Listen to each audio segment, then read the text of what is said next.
Tome asiento nomás.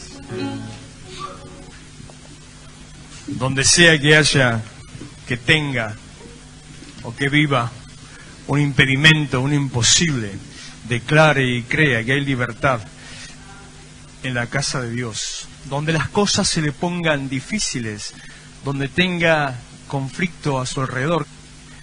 Aunque vea o tenga conflicto a su alrededor, aunque las cosas se le sacudan y tiemblan, aunque se le mueva el piso, aunque todo se ponga negro, aunque todo se le ponga negro, aunque no encuentre por momentos salida, aunque a veces se sienta perdido, tiene el derecho, mire, le voy a dar permiso. Tiene permiso a sentirse perdido, a sentirse extraviado, a sentirse desesperanzado, a bajar los brazos. Tiene derecho a angustiarse, a deprimirse, a bajonearse. Tiene derecho a encerrarse, a aislarse, a todo, pero que no le dure, por favor, más que unos minutos. Porque tiene derecho a todo eso porque somos humanos, somos, como diría el profeta Francella, de carne somos. Claro. Tiene derecho a todo eso. Yo recuerdo épocas donde se nos decía, incluso en la iglesia, que uno no podía estar mal, no podía mostrarse mal y que no podía tener determinadas situaciones, que en todo tiempo no tenía que estar gozoso. Error, pensando que el gozo significa estar de fiesta, el gozo significa estar firme, el gozo significa mantenerse. He vivido, recuerdo, una de las experiencias que yo tuve con la iglesia aún antes de ser creyente. Era chico, era adolescente o preadolescente, no sé exactamente, no recuerdo bien. Y había habido en mi familia, en una familia un poco más extendida, unos parientes lejanos, había habido una situación grave, no sé exactamente qué parentesco tendría conmigo, pero una nena de unos 8 o 9 años había muerto de cáncer. Pariente lejano, no sé en qué nivel. Hijos de los primos de mi mamá, una cosa así extraña. Y eran creyentes. Y encima vivían lejos de mi casa, no teníamos relación, pero sabíamos que eran evangélicos, no se decía, eran creyentes, eran evangélicos, iban a una iglesia evangélica, ese era el concepto que se tenía de ellos. Y cuando estábamos en el velorio, que todos fuimos por, bueno, esas cosas que yo soy antivelorio, pero bueno, ¿qué vamos a hacer? Hubo algo que nos llamó la atención y que a mí me impactó, a mí me marcó mal. Le repito, era chico. Y veía toda la familia, o sea, la madre, el padre, creo que tenía un hermano, todos estaban meta risa, estaban de fiesta, estaban alegres, queriendo dar una imagen de paz, de confianza, incluso diciéndole a todo el mundo que se sentían así porque había dejado de sufrir, ahora estaba con el Señor y un montón de cosas así. Después, al tiempo de esa situación, la madre de la nena entró en una depresión muy fuerte, al tiempito, no sé cuánto tiempo, pero tuvo una situación muy, muy delicada de salud, porque nos querían hacer vivir mentira. Y eso a mí me marcó tanto que yo tuve por muchos años un mal concepto de la iglesia. Porque decía, ¿cómo puede encontrar situación, cómo puede estar meta risa divirtiéndose en medio del velorio? Sin entenderlo, sin comprenderlo. Le repito, tiene derecho a que le pase de todo. Encontramos en la Biblia un montón de personajes que tuvieron sus crisis también, sus bajones, sus desesperaciones. Hay 2 personajes bíblicos que son muy fuertes en la palabra de Dios en la Biblia y que en momentos distintos de su vida los 2 expresan desear morirse. Uno dice, mejor me hubiera sido no haber nacido. Otro dice, Señor, matame y quítame la vida. O sea, y son hombres de la Biblia, y hombres importantes. Hay un tercero que lo dice con otro contexto, ya no está bajoneado. Hay otro que es el apóstol Pablo que dice, mejor me sería estar en su presencia porque estoy muerto en el cuerpo presente en el Señor, pero tengo muchas cosas que hacer, entonces prefiero quedarme. No está haciendo una expresión de depresión, sino que dicen, sáqueme de este lío, quiero descansar con Cristo. Pero no está mal sentirse mal. Y le voy a regalar algo que mi Señor me habló en medio de la adoración. Salmo 37. Cada vez que yo leo este salmo me acuerdo de Marcos Witt. Las veces que incluso memorizaba la letra de la canción, bueno, la mayoría no sabe, pero uno de los primeros apariciones de Marcos Witt allá por los 90 y pico, Era los discos, las producciones con lo que cambió la idea de la música de alabanza. Era un disco de él que se llamaba Proyecto AA. Hasta el nombre es antiguo, suena una cosa antigua. Una tapa celeste con 2 letras ya medio rústicas escritas. Y entre la lista de canciones había una bastante fea, realmente, bastante fea, que está basada en este texto que yo le voy a leer. Y empieza con la primera parte un poco mejor. Dice: oh, ven y deleítate en.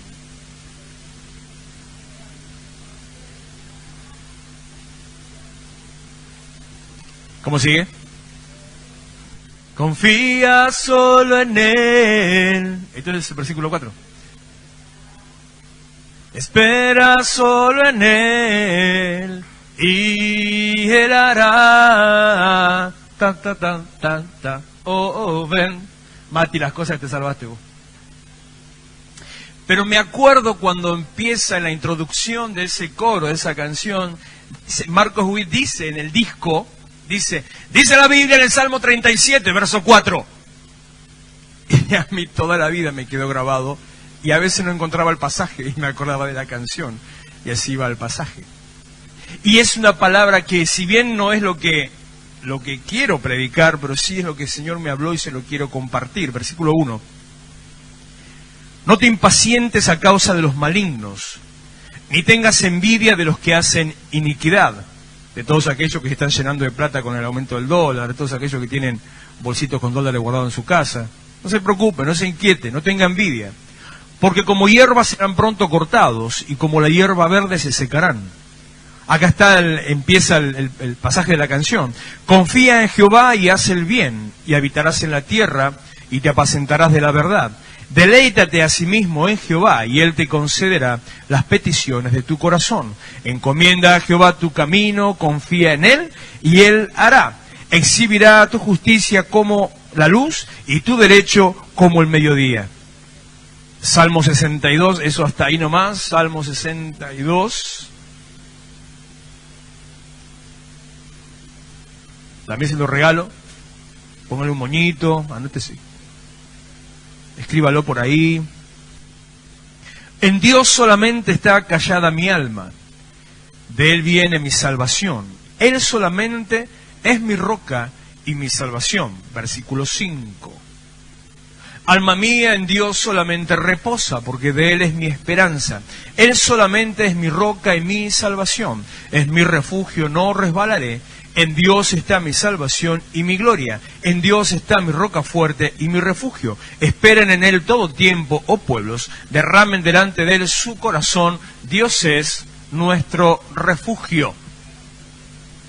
Fíjese, yo no sé si David estaba bajoneado, deprimido, pinchado, no sé si tenía algún conflicto, si ya lo estaban por matar, o lo querían meter preso, si ya estaba en el desierto, no sé en qué momento exacto pasan estas dos historias, porque fue un hombre que realmente le pasó de todo, uno de los más importantes en la historia bíblica, en la historia de Israel, pero las pasó feas también, y también tuvo sus momentos de angustia, sus momentos de desesperación, tuvo sus momentos de soledad, de tristeza. Salmo 32, Salmo 38, usted lee esas cosas y dice, todo lo que le pasó a este tipo, lo mal que está. Dicen en un momento, imagínese, a ver, no sé si usted se verá a sí mismo en algún momento diciéndose, como dijo él, hieden y supuran mis llagas a causa de mi locura. El tipo estaba hecho percha, realmente. A veces miramos solamente las partes buenas. Esto nos habla, y las palabras con las cuales él termina, y el último verso de Dios es nuestro refugio, esto nos habla primero lo que le estaba diciendo. Usted tiene derecho a en algún momento estar ahí, a que le pase, pero no tiene derecho a permanecer ahí. Porque si permanece ahí es porque no está siguiendo las instrucciones de la palabra de Dios y no está confiando. Lo que primero le leía en el Salmo 37:3, empezaba diciendo, confía en el Señor. Confía en Dios. El principio del Salmo 62, el que leímos recién, en Dios solamente está acallada mi alma. Y fíjese qué loco, no dice silenciada o en silencio. No dice callada, dice acallada. Y hay una diferencia, capaz que usted no se da cuenta, pero hay una diferencia. Que esté callada es que no habla. Que esté acallada es que habla y le tapan la boca. Cuando usted está con toda esa cosa que le agarra de adentro, cuando quiere revolear todo, cuando quiere agarrársela con alguno, cuando empieza a despotricar y a tirar para todos lados, cuando le echa la culpa hasta, con tal de no darse cuenta que parando un cachito, las cosas tal vez se calman.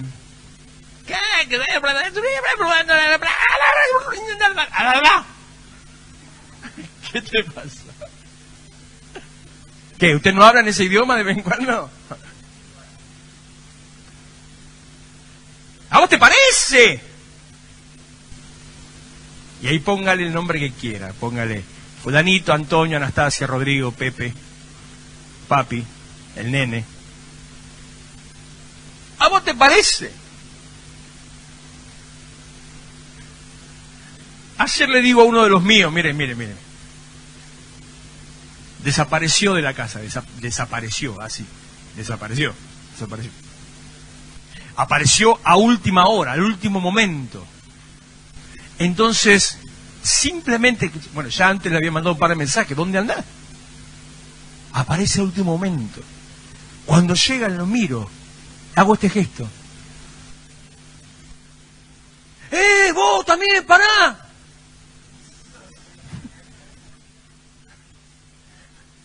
¿Qué me tenés que andar mandando mensajes? Yo me quedé así. Chao, le dije. Chao. Me fui arriba y me descargué arriba. Y ahí lo que le acabo de decir, le digo a la pastora, ¿a vos te parece? No dije nada y bla, bla, bla, bla, bla, bla. En Dios solamente está callada mi alma.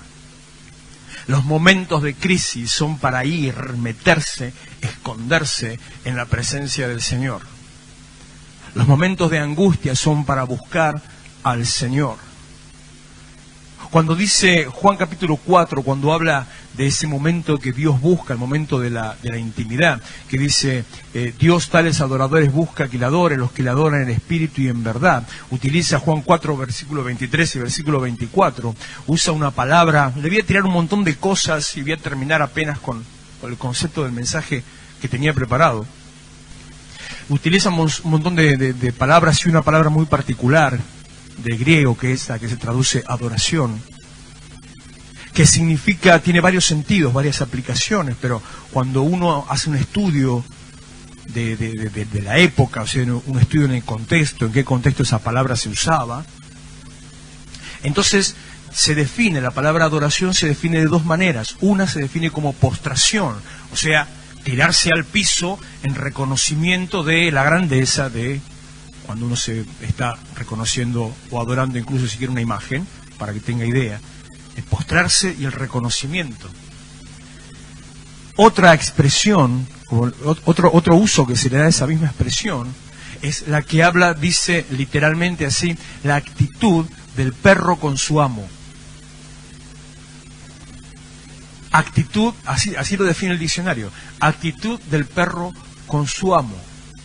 Y se refiere a esa situación particular. Usted, si tiene un perro, yo mi perro pobre hasta para esto lo uso, hasta para el ejemplo. Si usted tiene un perro, verá que, y un perro con el que tiene vínculo, no un perro que tiene atado en el fondo, un perro con el que tiene vínculo, verá que el animal en su rutina básica siempre hace lo mismo. Por ejemplo, usted no estuvo en todo el día, llega a su casa, ¿qué hace el animal? Festeja, ladra, grita, salta, se le tira encima, mueve la cola, todo ese tipo de cosas, según la raza, según el animal, pero hace expresiones de alegría. E inmediatamente o al rato después de eso, ¿qué hace el mismo animal? Si usted se pone a jugar con él, no si lo manda a frechurro. Inmediatamente relaja todo ese fervor que tiene, se queda quieto y se mete, así se empieza a buscar mimo, caricia, cosquilla, se mete, se enreda o se tira al piso, se pone panza para arriba. O sea, ese cambio de actitud es lo que nosotros, tal vez un poquito bruto lo que le voy a decir, pero es lo que nosotros podemos comparar con la alabanza y la adoración. Un momento de alegría, un momento de gozo, un momento de festejo y después un momento de postración cuando nos venimos a reconocer quién es Dios. Por eso utiliza la imagen del perro para hablar de la adoración. Y yo con el mío a veces lo veo muy particular, es un perro bastante raro. Yo a veces le digo que él tiene miedo que piensen que es perro. Sí, no lo vas a dejar, lo llegás a dejar en el fondo, se desespera, le agarra una ataque de histeria. Lo perdés, te lo olvidás en la calle afuera, se enloquece, ¿no? Dice, piensa que la gente lo va a confundir con un perro. Entonces, y hace un gesto muy extraño y cada vez que lo hace, a mí me lleva a pensar en esto. Viene caminando, se arrastra, si yo estoy en un sillón o en la cama, viene caminando hacia mí, se arrastra hacia mí y mete el hocico debajo del brazo. Solo. Mete así y se queda ahí, Se queda ahí quieto. Esa es la actitud que Dios busca. Esa es la actitud que Dios nos pide. Esa es la actitud de adoración que nos lleva a tener confianza. El perro se siente seguro con su dueño. El perro se simila la comparación que le tiene 100. Somos ovejas, no perro, pero es lo que la Biblia dice cuando habla, dice la actitud del perro con su amo. El perro se siente seguro, el perro se siente contenido, el perro se siente tranquilo, firme. No es lo mismo cuando está cualquier otro integrante de la casa a cuando está el amo, cuando está el dueño. ¿Actúa el perro igual? Mis hijos le pueden hacer lo que quieran y él se deja hacer. Pero se la pasa gruñendo, se escapa, no quiere, protesta, se enoja. Yo me le puedo tirar arriba, escúcheme, literalmente me puedo acostar arriba. Y se queda quieto. Reconocimiento de su seguridad, de la contención, confianza. Le puedo pegar, le abro la boca, le cierro la boca, le aprieto la boca, le meto la mano adentro. Le hago todas esas cosas a mi perro. Lo doy vuelta, lo agarro del hocico, lo tiro para un lado, lo tiro para el otro.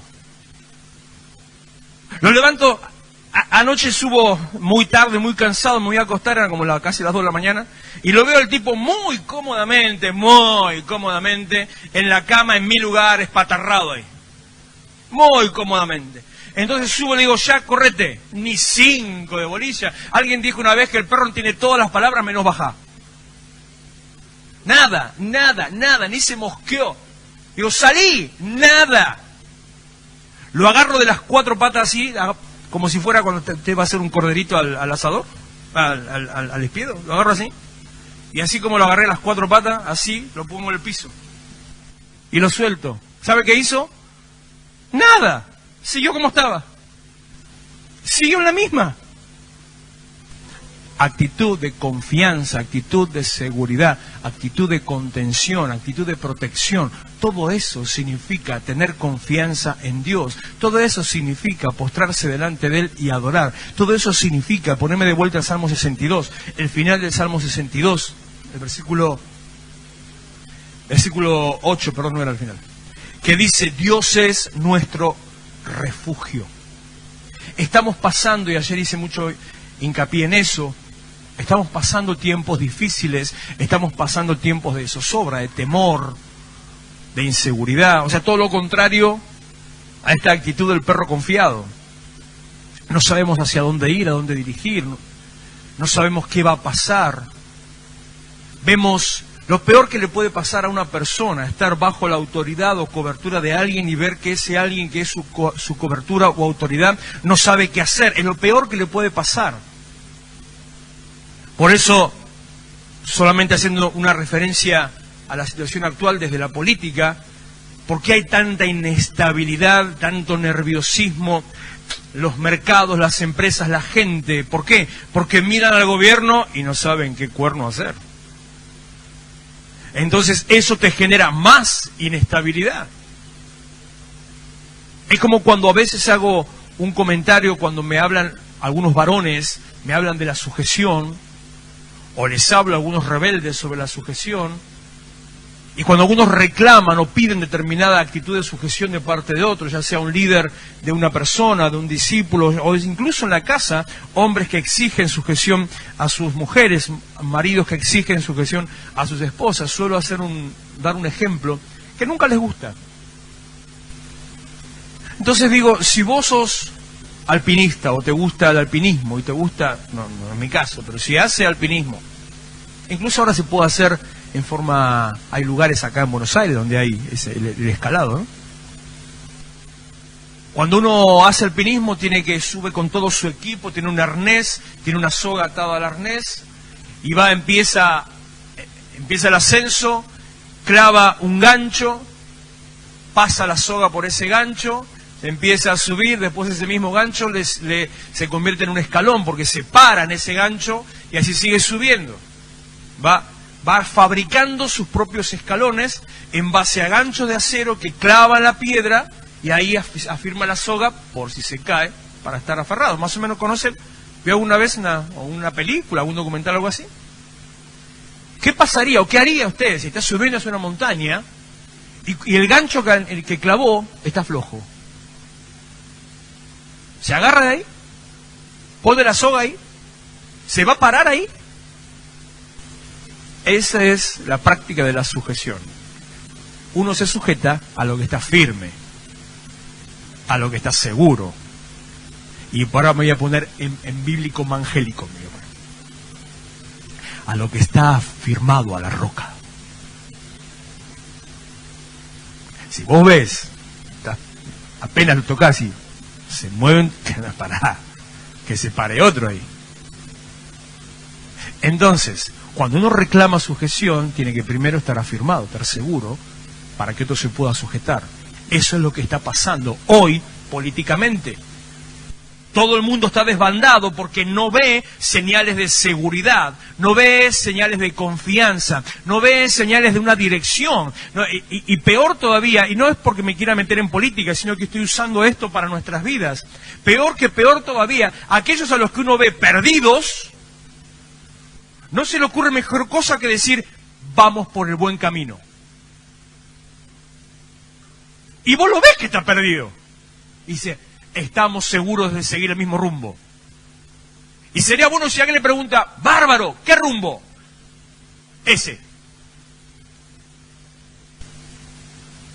Y lo mismo nos pasa con nosotros, lo mismo en estos momentos que vemos toda esa situación, que vemos todo así, eso empieza a afectarnos a nosotros mismos. Vemos la inseguridad, vemos el temor, vemos a la gente desorientada y nos pasa la misma situación. Por eso le decía al principio, tiene permiso a tener miedo incluso, un ratito,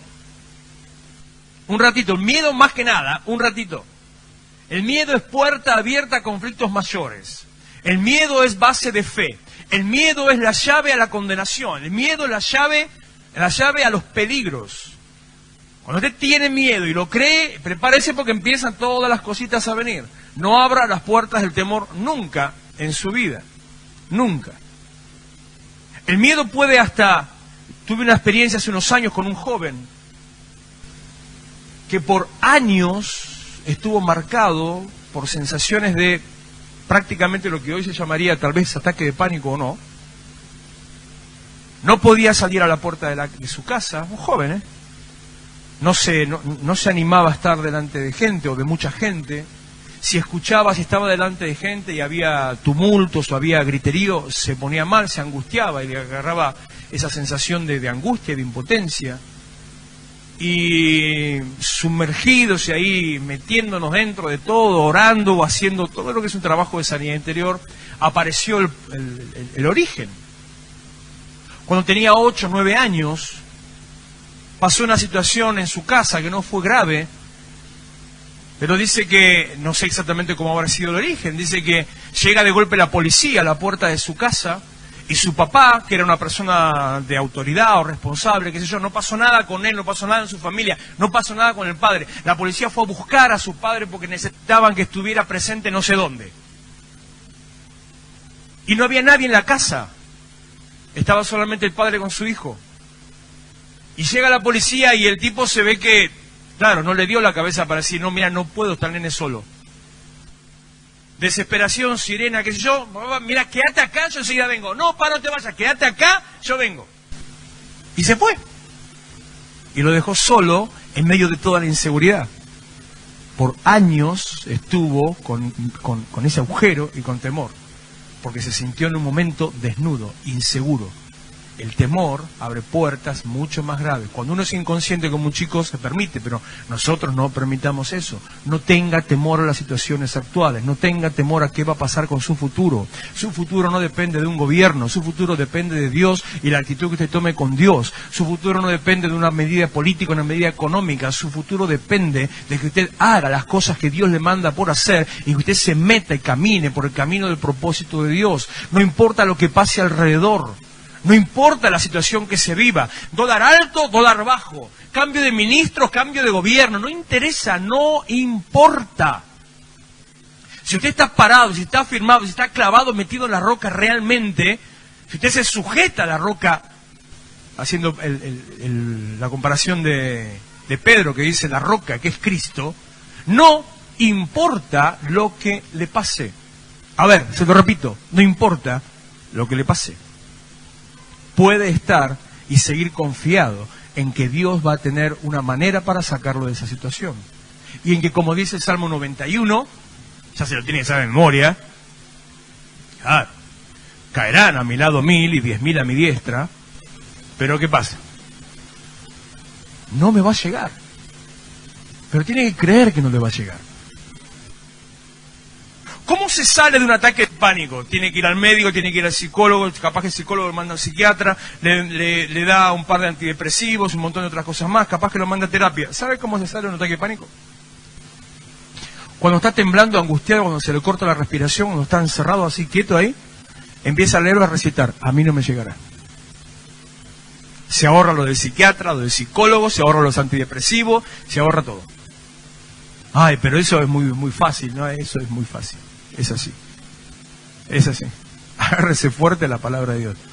Ay, pero estás negando la ciencia. No niego la ciencia para nada. ¿Estás negando la medicina? No, señor, en absoluto. Al contrario.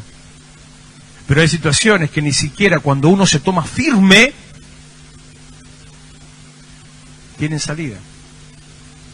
A veces, capaz que alguno de ustedes vivió situaciones de ese tipo, a veces, ya sea que lo manden o no lo manden. En algún momento uno de mis hijos tuvo que ir obligatoriamente a hacer terapia, sesiones con un psicólogo. No porque estuviéramos de acuerdo, pero era obligatorio. Entonces tuvimos que hacerlo. No sirvió en absoluto para nada. Habíamos tenido una situación muy difícil en mi casa, cuando mi hijo mayor se fue de casa. Eso generó en el que sigue crisis, como algo, no como lo de esta historia que le conté, pero crisis, desestabilización, estaba mal. Entonces tuvo que hacer terapia, no sé, 2 meses, 3 meses, una cosa así. Capaz que alguna vez a usted le pasó que lo manden por alguna razón, y a veces, si es un tipo consciente, si el médico es una persona consciente, la cosa puede llegar a ser de ayuda, pero si es simplemente un comerciante, lo único que genera sobre su vida es dependencia. ¿No conoce personas? Yo sí. ¿No conoce personas que viven de terapia? ¿No conoce personas que si le pasa algo, no sé, qué sé yo, el novio le clavó el visto y al desesperado llaman al psicólogo y el tipo no lo llega a atender? Una desesperación. Se crea una dependencia que al médico le conviene. ¿Cuánto sale una sesión de terapia? ¿Cuánto sale la hora de un psicólogo? No estoy en contra de la ciencia y de la medicina, al contrario, para nada, pero sí en contra de generar dependencia.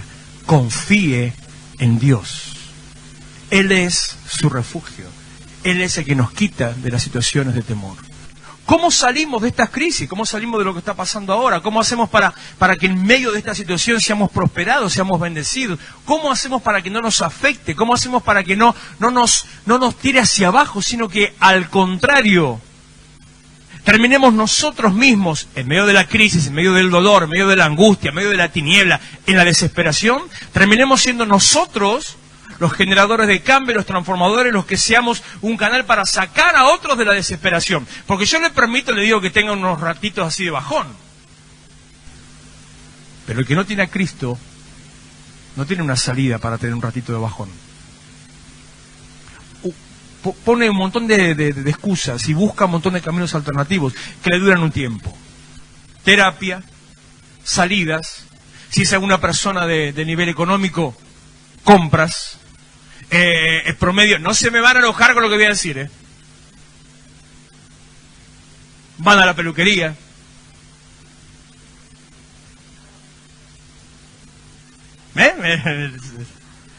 Eso es bueno. Buscan aire nuevo.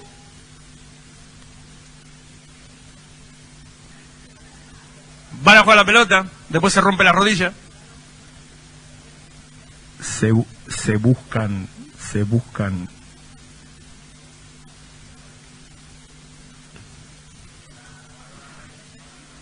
aire nuevo. Sí, me entendió perfectamente lo que iba a decir. Me entendió perfectamente. Para sentirse renovados.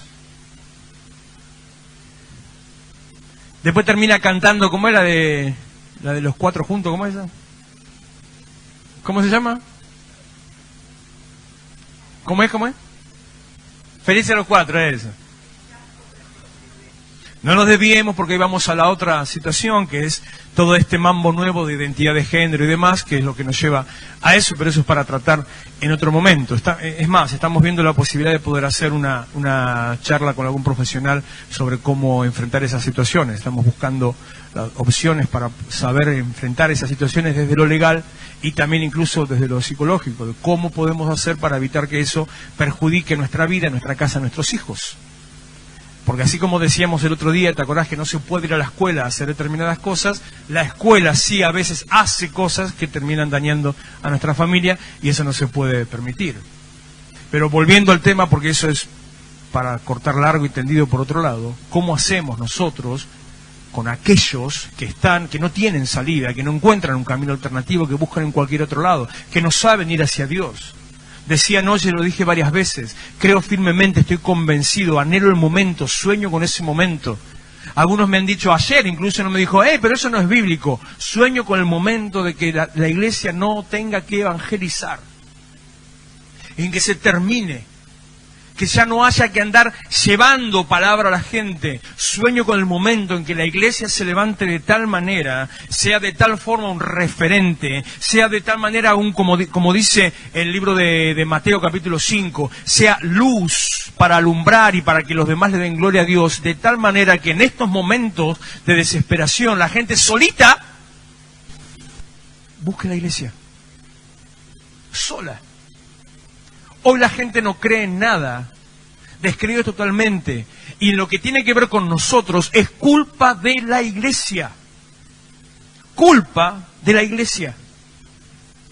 Conté anoche una situación que vivimos ayer mismo a la tarde. Me llama por teléfono un funcionario de la municipalidad para pedirme intervención, si podíamos intervenir en una situación con una iglesia en San Jorge.